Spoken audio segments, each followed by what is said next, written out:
St. Paul Island sits isolated in the northern Bering Sea, a harsh and remote landmass roughly 70 miles from the Alaskan mainland. Its rocky cliffs rise abruptly from frigid waters, waves breaking against basalt outcrops and scattered pebble beaches. The terrain is rugged, shaped by volcanic activity and relentless erosion, with low-lying tundra interspersed among steep slopes and jagged ridges. The climate is severe and unrelenting. Strong winds sweep continuously from the north and northwest, carrying salt spray and chilling temperatures even during brief summer months.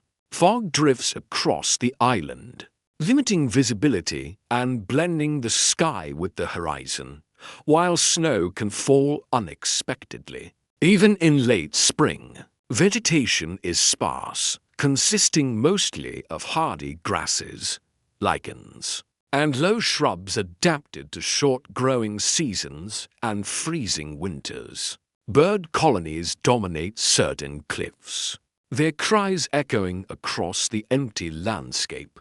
Seals can be seen resting along the shoreline, cautious of the cold, white-capped waves. Small streams run intermittently from snowmelt, though many dry quickly or freeze during prolonged cold spells. Human presence is minimal.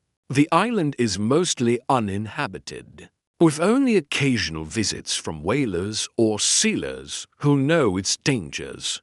For anyone stranded here, the isolation is immediate and total. Sightlines end abruptly at cliffs or fog-shrouded slopes, and the roar of the sea masks all distant sound. The environment itself exerts quiet pressure. Survival demands attention, adaptability, and endurance. St. Paul Island is a place where mistakes are costly, and the first impression is one of stark, unyielding solitude, where the land feels indifferent. To human rival, the island's geography and climate set the stage for any shipwrecked crew. Rocky beaches provide little shelter, and high tides or storm surges can sweep debris and supplies back into the sea. Inland, snow and ice linger well into spring, and strong gusts make movement across the uneven terrain difficult. Navigation is a challenge. Landmarks are few, and fog can erase familiar features in minutes. Even experienced sailors and travelers find the landscape disorienting, a mosaic of cliffs, frozen pools, and undulating tundra. In these early hours, before the arrival of the shipwreck survivors, the island seems almost lifeless. The wind shapes the grass into patterns, waves carve channels in the pebble-strewn beaches, and drifting clouds create moving shadows across the rocky slopes. The Bering Sea churns relentlessly around the perimeter, a reminder of the broader isolation and the constant threat the environment poses. St. Paul Island is a place of extremes, where survival is measured not in hours alone, but in the patient navigation of cold, wind, and distance. Here, at the edge of the world, the story of the shipwreck and the men it cast ashore is about.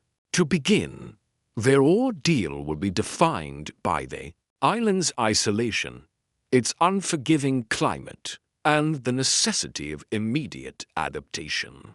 Before human presence alters the quiet, the island exists in its raw, indifferent form, a formidable stage for endurance and survival. The ship that foundered near St. Paul Island in 1875 was a merchant vessel carrying a modest cargo and a crew accustomed to long voyages across the North Pacific. Its men were experienced seafarers, though none had previously faced the combination of isolation, extreme cold, and scarcity that awaited them on the Bering Sea island. The captain, officers, and crew ranged in age from late teens to middle-aged men, all trained in navigation, basic seamanship, and shipboard routines, yet untested against weeks of survival on a remote, rocky outcrop. The voyage had begun in the summer of 1875, with routine stops planned along Alaska's southern coast. The ship's route was conventional, but the unpredictable weather of the Bering Sea presented hidden risks. Storm systems could develop suddenly, with wind and waves growing to dangerous heights in hours. Ice floes drifted southward even during warmer months, and the currents around St. Paul Island were strong, carrying hidden hazards close to shore. Despite careful planning and nautical skill, the crew was entering a region where chance and the sea's power could overwhelm preparation. The men were drawn from varied backgrounds. Some had spent years in coastal ports, accustomed to the rhythm of tides and the temperamental winds. Others were new to long voyages, eager to prove themselves. Relying on instinct and the guidance of senior sailors, their collective knowledge of fishing, rudimentary hunting, and navigation offered a foundation. But it could not substitute for the sustained survival skills demanded by weeks of isolation. Without external support, before the wreck, the crew's focus was on routine tasks: steering the vessel, monitoring wind and current, maintaining cargo, and keeping watch through fog and storm. Discipline aboard the ship was strict but familiar. The hierarchy of captain, officers, and sailors structured daily life. Supplies were adequate for the voyage's expected duration. But there was little provision for prolonged stranding or severe environmental stress. Clothing and equipment were typical for sailors of the era: heavy wool coats, canvas trousers, and basic boots suitable for wet decks, but ill-equipped for sub-zero nights on a rocky island. The men had some knowledge of survival on land, mainly from brief shore excursions or hunting in temperate climates. Yet the North Bering Sea presented a far harsher reality. Snow could fall in late summer. Sudden gales could push small waves across beaches. Freshwater was limited to streams and occasional snowmelt. Vegetation was sparse, offering minimal nutrition, and game was largely confined to the seabird colonies and seals that dotted the shore. The environment demanded improvisation, endurance, and a capacity to work collectively under sustained duress. Motivation was immediate and clear: survival. In the early hours of the shipwreck, fear was tempered. By training, men quickly assessed the coastline, identified the safest areas to land, and began salvaging supplies. Each step carried both physical and psychological weight.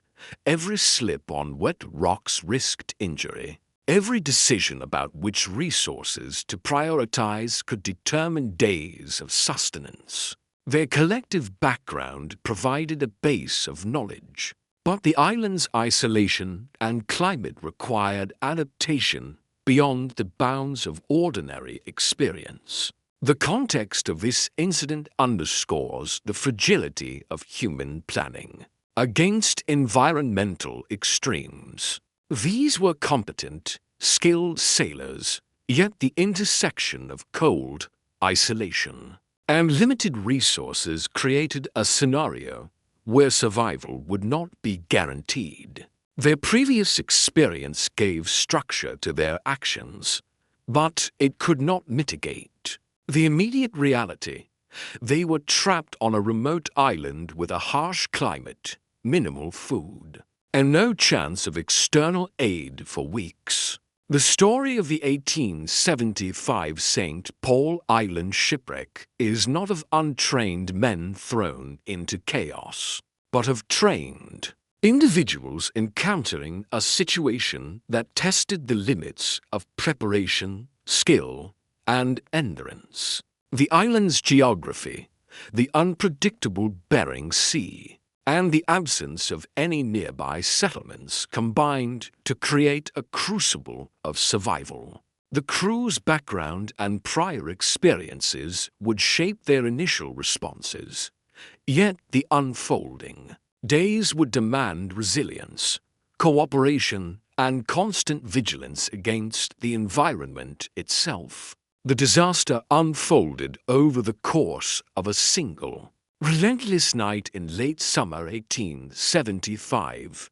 The ship, navigating near St. Paul Island, encountered dense fog that limited visibility to only a few yards. Strong currents shifted unpredictably, and the crew struggled to maintain course along the rocky shoreline. Waves battered the hull, forcing repeated adjustments to the rudder. But the vessel's momentum carried it too close to the jagged coast as darkness settled. The fog thickened, muffling sound and further disorienting the men.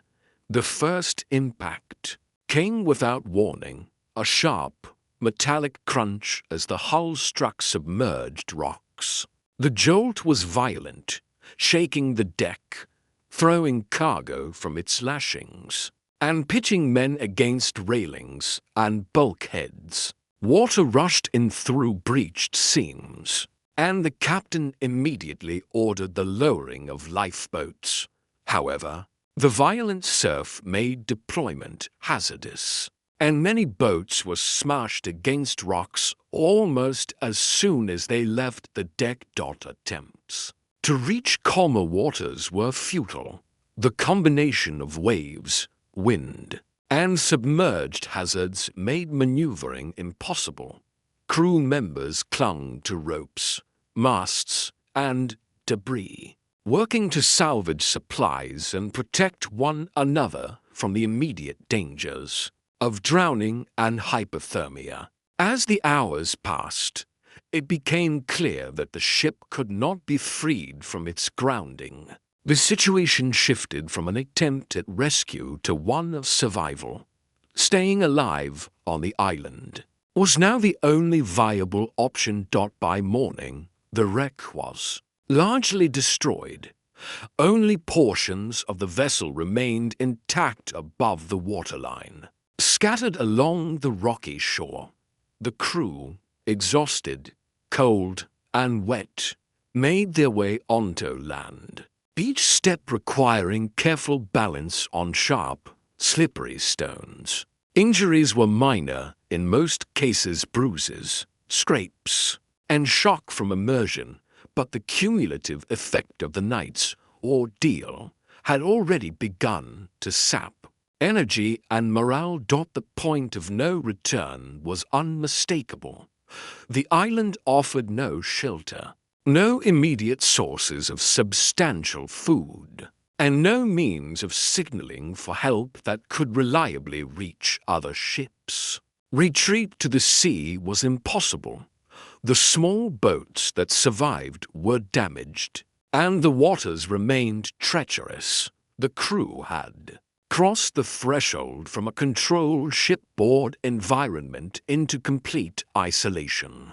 Initial decisions focused on establishing temporary safety. The men clustered on the leeward side of a rocky outcrop to shield themselves from wind and waves. They assessed the limited supplies salvaged from the wreck: a few barrels of salted provisions, remnants of shipboard tools, and fragments of canvas. Clothing, already soaked and torn, offered minimal insulation. The cold was penetrating, and even small movements carried the risk of injury. Psychologically, the shift was profound. On board the ship, responsibilities and routines had structured life, providing a sense of control. On the island, that structure vanished. Every action from climbing over rocks to rationing food demanded conscious deliberation. Each man faced the dual pressures of immediate survival and the uncertainty of rescue. There was no timeline, no predictable pattern of days or relief. The environment dictated the terms, and human skill alone would determine endurance.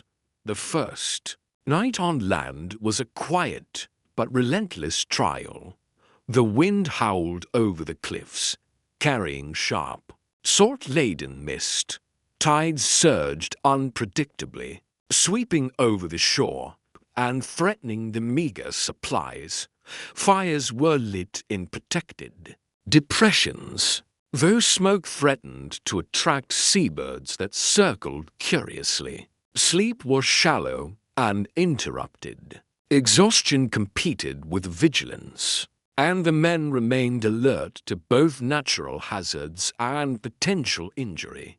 From this moment forward, survival required absolute cooperation. Roles were informally assigned. Some men foraged along the shore for shellfish and bird eggs.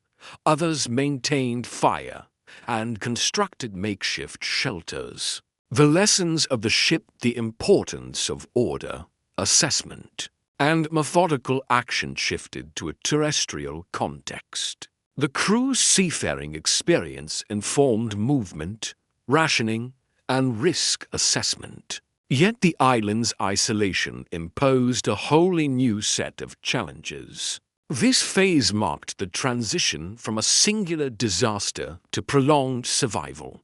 The men had survived the immediate catastrophe, but the environment made one fact clear: there would be no return to safety. Without sustained adaptation, the rocky cliffs, cold winds, and limited food sources demanded a disciplined approach.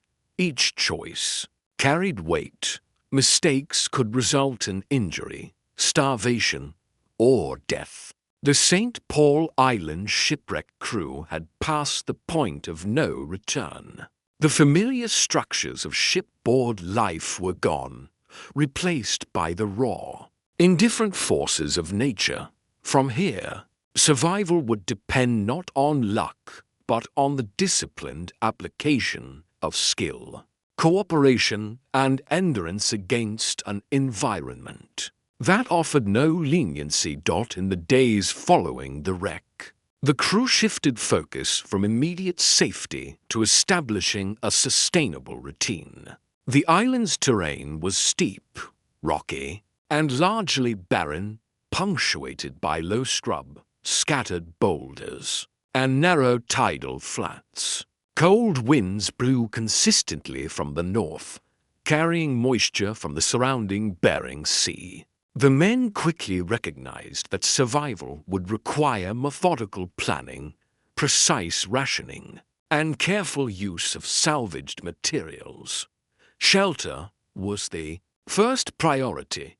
The crew gathered large driftwood logs, fragments of the ship's timbers, and torn canvas to construct windbreaks and small lintos along the shore.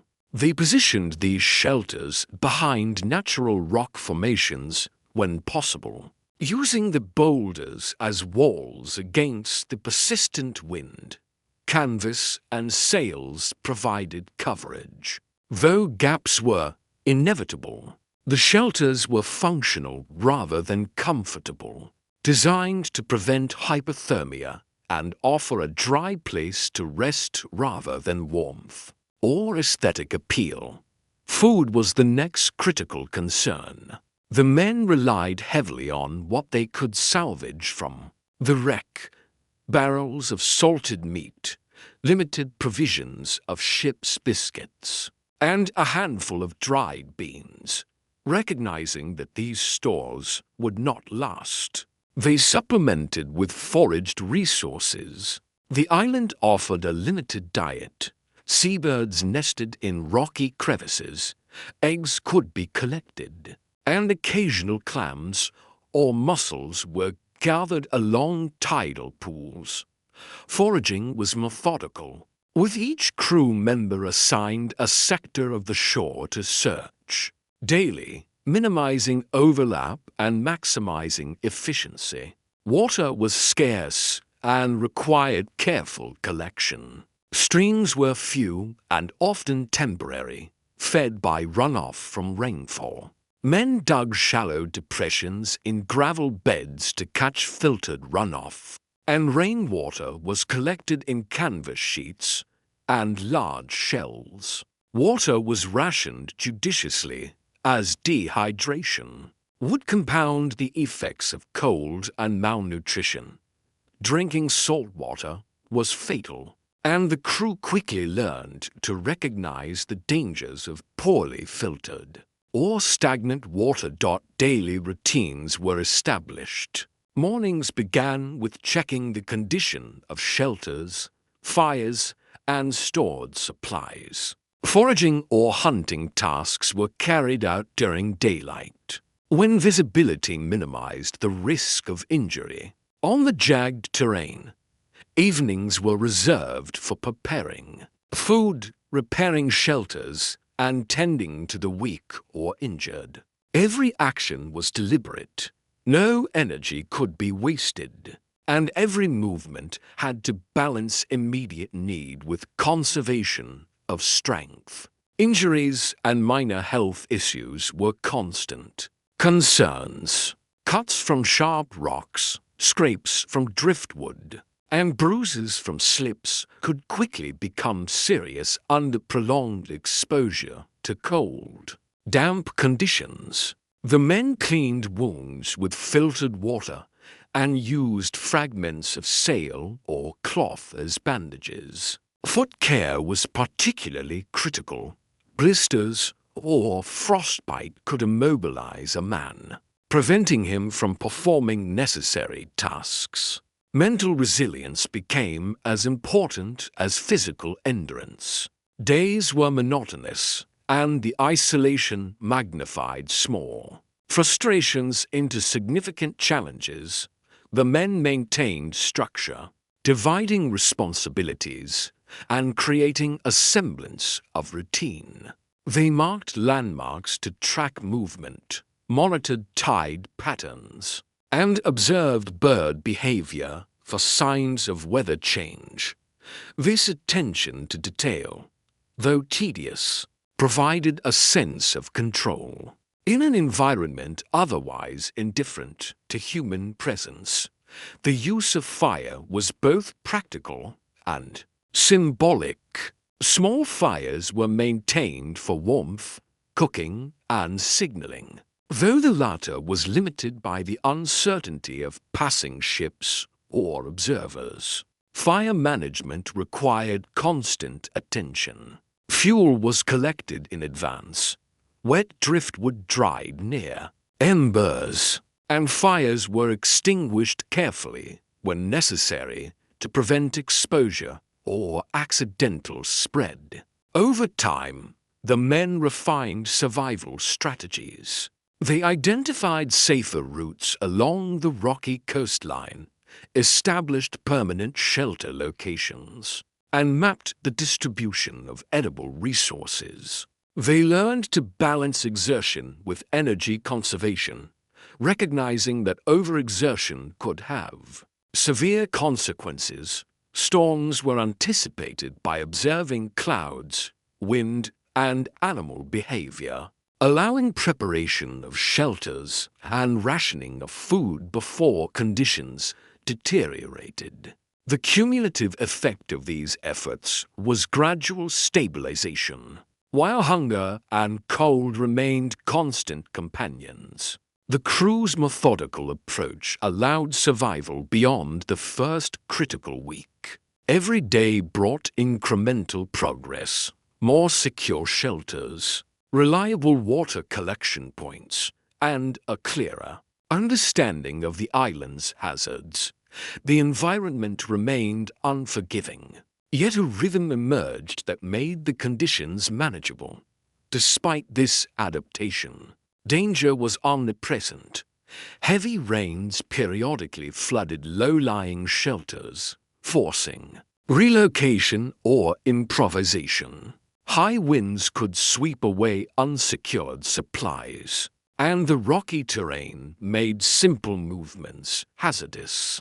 Each man understood that a single lapse in judgment could undo days of careful work. Physical fatigue, compounded by limited food intake, increased the risk of accidents, emphasizing the constant need for attention and discipline.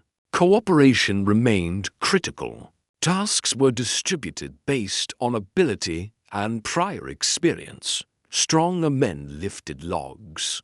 Weaker men tended fires or prepared food, and all shared foraging responsibilities. Leadership emerged organically, often rotating based on situational needs rather than formal hierarchy. Decisions were guided by observation, experience, and consensus, reflecting an understanding that survival depended on collective effort rather than individual heroism. The crew also developed contingency strategies. Shelters were constructed with multiple exit routes.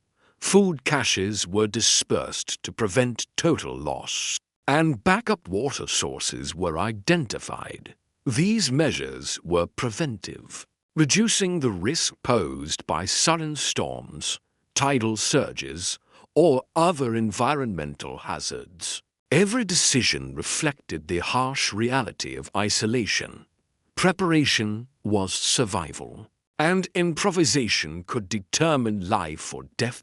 By the end of this systematic phase, the crew had established a functional, though austere, pattern of life on the island.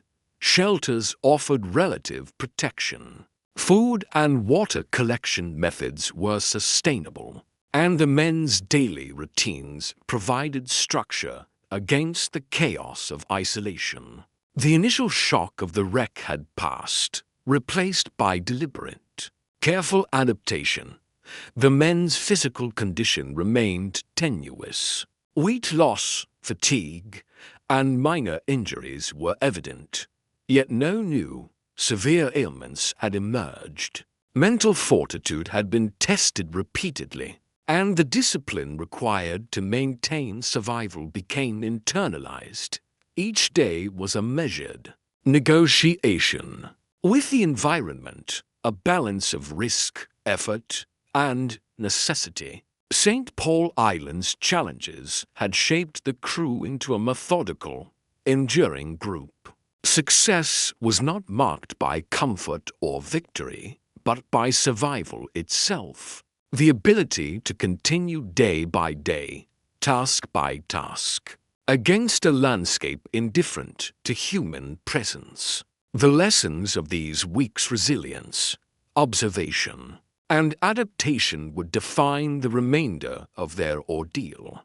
As the weeks progressed, the initial stability of the crew's routines began to erode under the relentless pressures of St. Paul Island.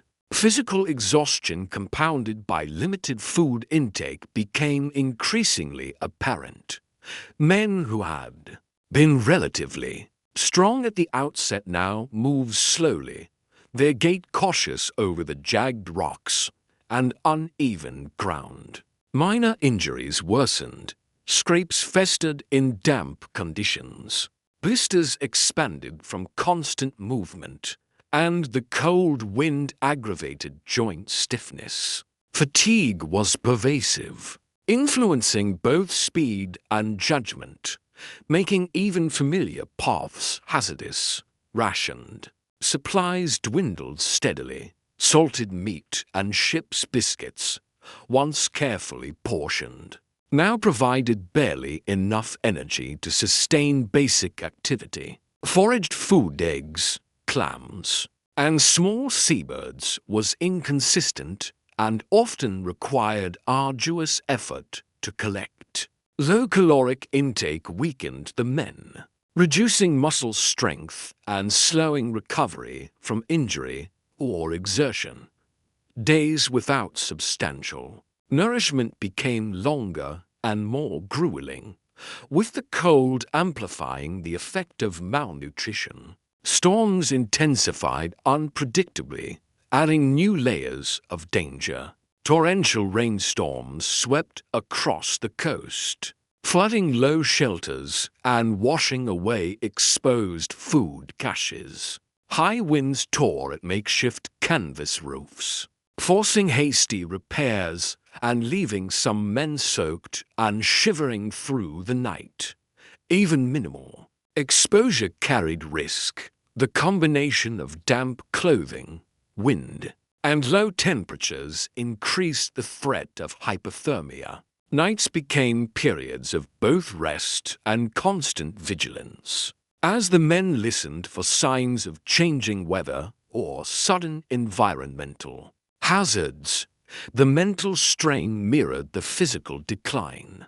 Isolation, once merely a background challenge, now pressed on the crew with intensity. Monotony, hunger, and exhaustion magnified anxiety. Simple tasks, gathering water, reinforcing shelters, or foraging along the tide, required more effort than before. Decision-making slowed as fatigue clouded judgment, and tension within the group occasionally surfaced, even with strong cooperation. Moments of disagreement or frustration were inevitable. Sleep remained disrupted. Nights were punctuated by wind-driven rain, the sound of surf, and the constant worry of failing shelters. Men curled tightly against makeshift bedding, seeking warmth and minimizing exposure. Despite exhaustion, sleep was often shallow, leaving them partially alert to environmental threats. Over time, this lack of restorative rest eroded physical and cognitive resilience, making each day incrementally more dangerous. Attempts to improve the situation met with mixed success.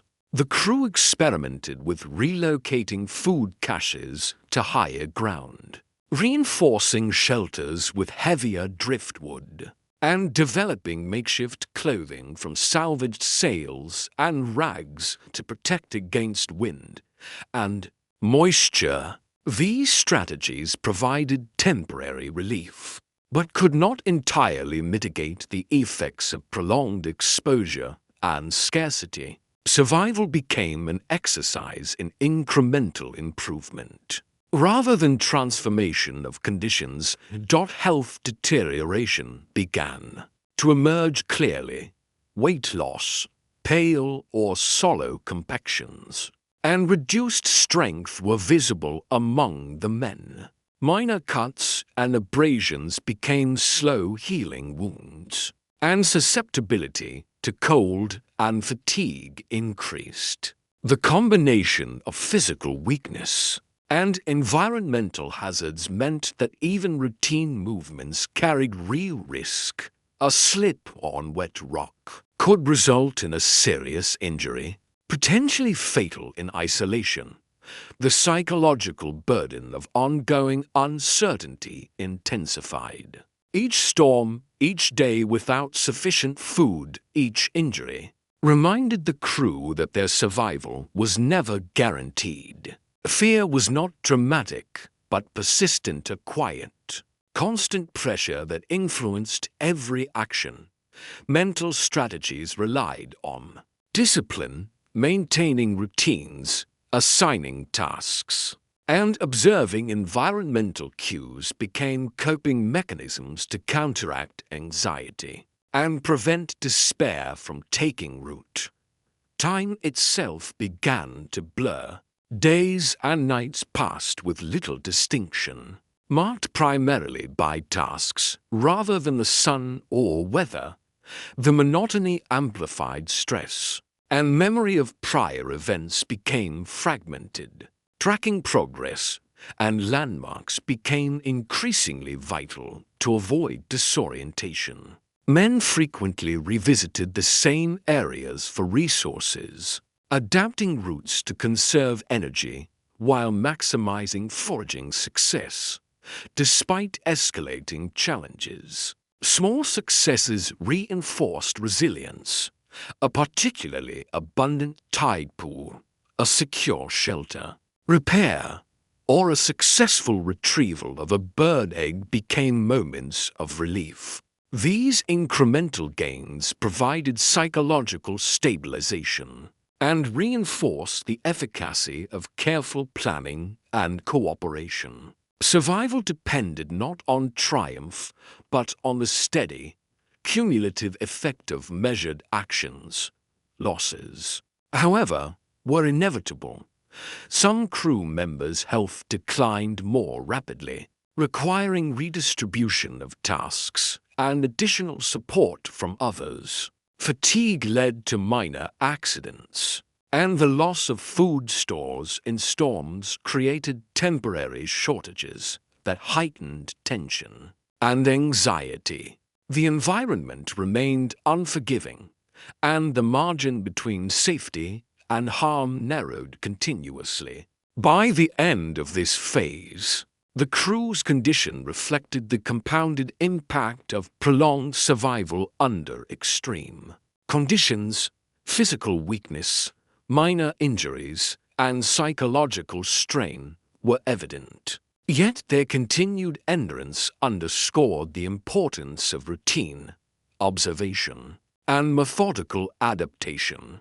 Survival on St. Paul Island was no longer a theoretical challenge. It had become a continuous, measured struggle against cold, hunger, isolation, and the relentless unpredictability of the natural world.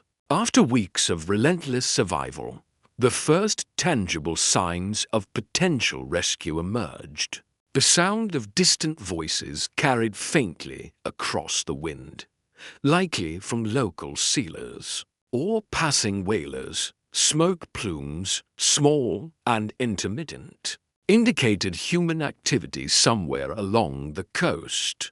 These subtle signals introduced a cautious sense of hope into the crew's daily routine, prompting careful preparation to ensure that any contact would be successful. The men assessed their current condition and environment methodically. Shelters were reinforced to withstand wind and rain while remaining visible from a distance. Food and water were rationed strategically to maintain energy for signaling and potential travel. Tools and improvised implements were organized to allow immediate response to approaching visitors. The focus remained on stability and safety, minimizing unnecessary risk during this final stage of isolation.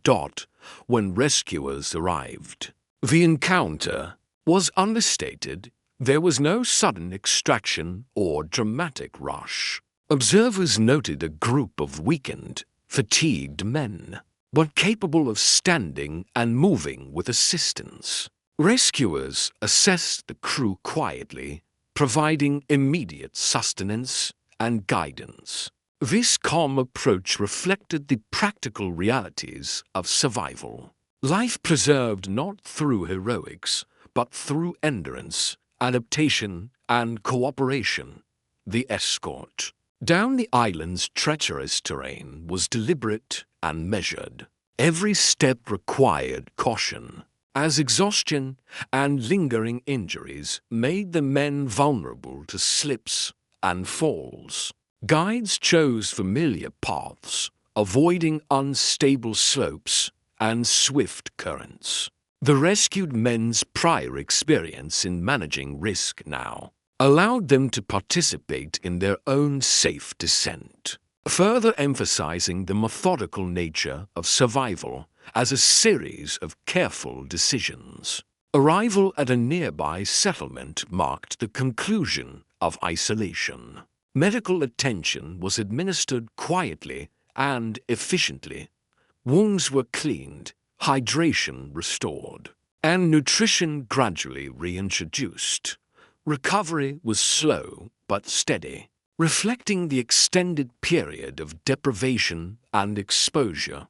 Observers noted subtle changes in appearance, weight gain, improved skin tone, and regained strength over subsequent days. However, the men retained a subdued demeanor, the gravity of their ordeal still evident. The rescue underscored the human capacity for endurance. Survival on St. Paul Island had depended on disciplined routines, environmental awareness, and incremental adaptation to extreme conditions.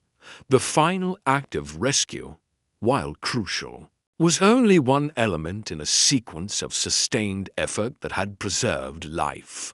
There was no celebration, no dramatized relief, only measured recognition of survival achieved through patient, continuous action.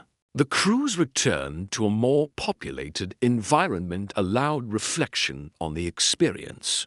The island itself remained unchanged, remote, rugged, and indifferent to human presence. Its challenges had been unyielding: cold, hunger, storms, and isolation. Yet the men's ability to persist under these conditions highlighted the critical interplay of preparation, observation, and mental resilience. Survival was as much a matter of consistent attention and adaptability as physical strength. In practical terms, the resolution demonstrated lessons applicable beyond St. Paul Island: methodical rationing, careful shelter construction, attention to environmental cues, and disciplined routines proved decisive in preserving life. The experience reinforced that survival under extreme conditions rarely depends on luck or heroics. Rather, it emerges from sustained effort, cooperation, and respect for natural limits. As the men recovered, historical records emphasized the understated nature of their ordeal. Accounts preserved the factual sequence of events, documenting the challenges and responses without embellishment.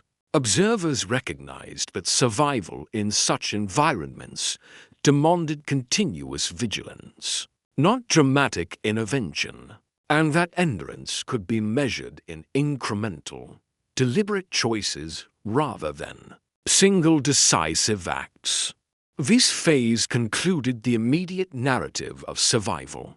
Physical rescue provided closure, but the experience itself, the weeks of isolation, deprivation, and adaptation remained the defining aspect. The men's actions and choices offered insight into human resilience, the limits of endurance, and the subtle strategies necessary to maintain life in extreme environments. The weeks on St. Paul Island left an enduring impression. Far beyond the immediate physical challenges, isolation, deprivation, and exposure had tested the men's bodies and minds. Yet the ordeal also illuminated patterns of human resilience under extreme circumstances. Their survival demonstrated that careful observation, disciplined routines, and incremental adaptation could sustain life where danger was constant and unforgiving. Historical context situates the 1875 shipwreck among many incidents in the Bering Sea and North Pacific, where mariners faced severe environmental hazards. St. Paul Island, remote and rugged, had claimed lives in prior events, yet the documented experience of these sailors contributes to a broader understanding of human endurance in extreme cold, limited resources, and prolonged isolation. These events underscore that survival was rarely the product of singular heroics. It was the outcome of methodical decision-making, physical vigilance, and consistent attention to risk. The environment itself remained unchanged by human presence. The island's cliffs, tundra, and tidal zones continued to challenge any who approached. Its weather unpredictable, its terrain unyielding for the men. Returning to populated areas brought safety and sustenance, but the imprint of the islands. Conditions persisted, weakened muscles, lingering scars, and an acute awareness of vulnerability. The island had been indifferent to their struggle, yet it had also provided the space in which human skill and resilience could be tested to the fullest. Mental and emotional endurance, although less visible than physical adaptation, played an equally critical role. Prolonged solitude, constant threat from the environment, and uncertainty about rescue demanded quiet discipline. The men maintained routines, monitored resources, and observed environmental cues not only to survive, but to preserve a sense of order amidst chaos. Their ability to transform a hostile landscape into a manageable system of survival reflects the interplay of cognition, attention, and bodily stamina that defines extreme survival scenarios.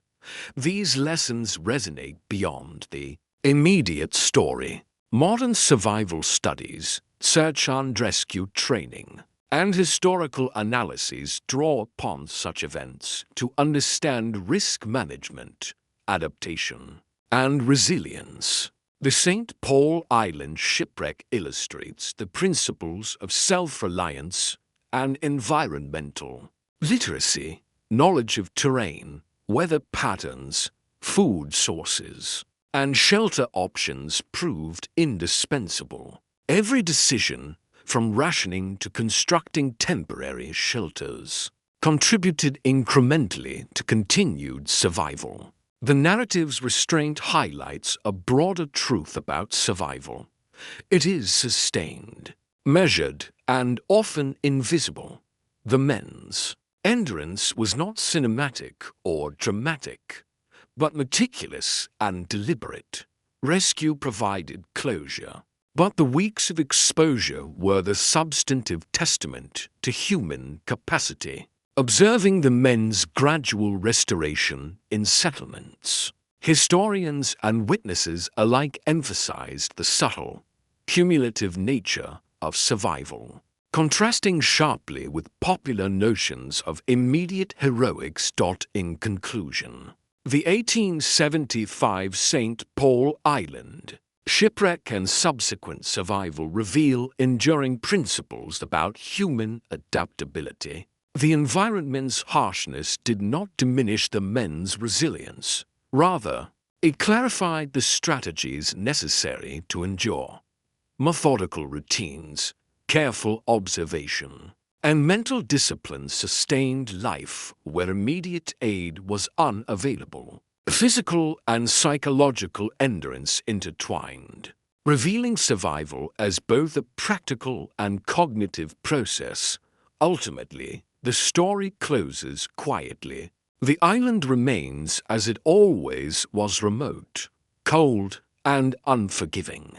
The men returned to the world of society, carrying the lessons of endurance, the experience of isolation, and the evidence of survival achieved through steady, deliberate action. Their story contributes to the historical record as an example of resilience under extreme conditions, offering insight into human capabilities when confronted with nature at its most formidable.